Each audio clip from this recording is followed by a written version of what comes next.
Pozdravljeni. Med vsemi prijatelji, ki jih imamo, samo eden izstopa in je dejansko med vsemi prijatelji, ki jih imamo, daleč najbolj pomemben.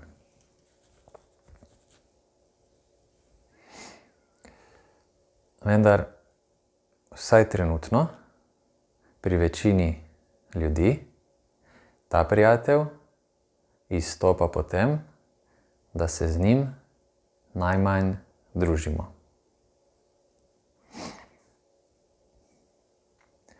Nekateri so celo tega prijatelja skorajda pozabili.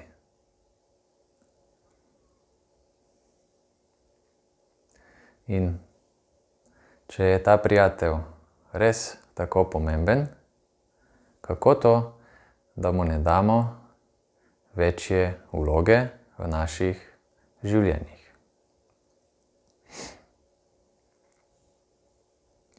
Ta prijatelj nas namreč lahko odreši vseh tegob, vseh skušnjav in nam dejansko podari jasnost videnja in seveda tudi notranji mir.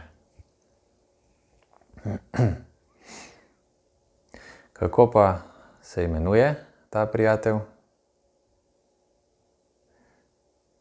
Lahko bi rekli, da je brez imena in tudi brez časa. Najdemo ga pa samo na enem mestu. In to je v tišini oziroma tihoti.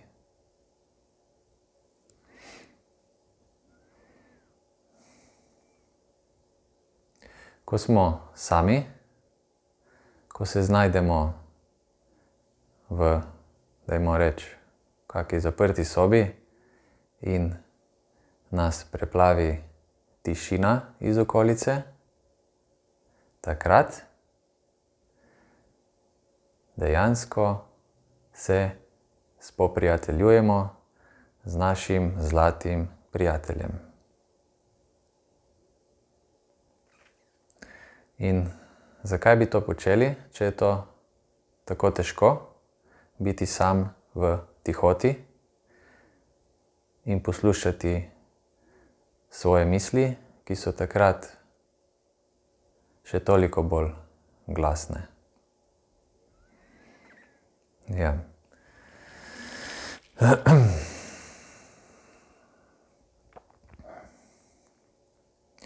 Le v tišini oziroma tihoti lahko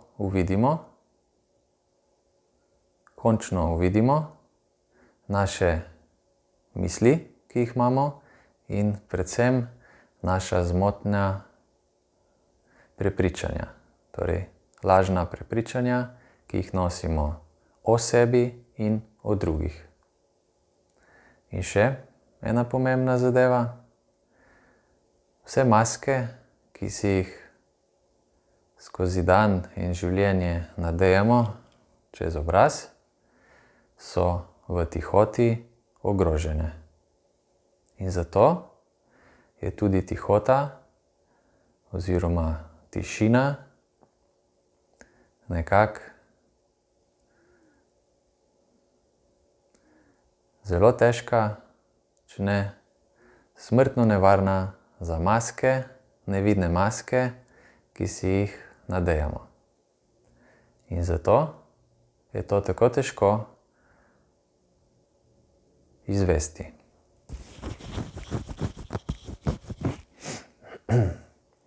Ampak le v tišini in brez zunanjih motenj lahko te maske sčasoma odstranimo in razblinimo vsa naša lažna prepričanja o sebi in ostalih.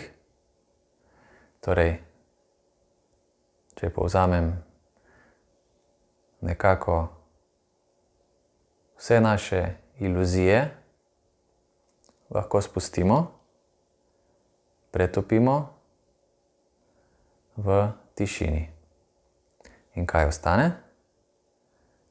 Ostane nam samo naš najvišji jaz.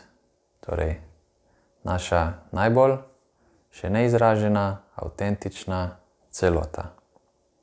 Naš zlati prijatelj. S pomočjo tišine in samote se lahko spet spomnimo, kdo v resnici smo. In to nam da moč, mir, spokojnost, radost, ki si jo sicer tako trudimo iskati v zunanjem svetu.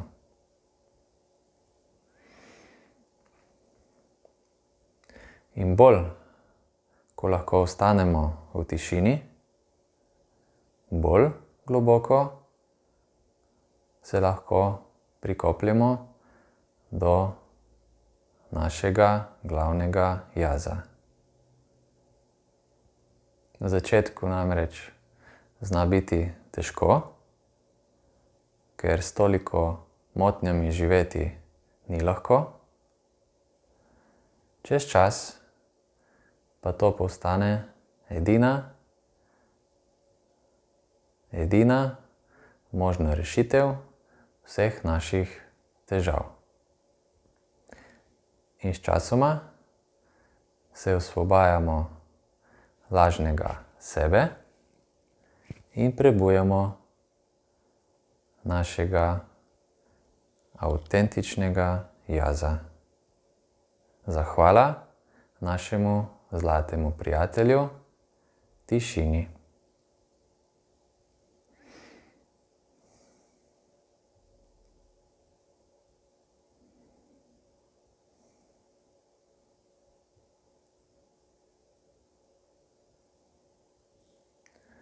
Tako, dejansko ne bežimo pred resničnim jazom, temveč bežimo, naše maske bežijo iz tišine, ker tam se vsa iluzija lahko razblini in ko se v celoti, lahko tudi mi v celoti zasvetimo. Hvala.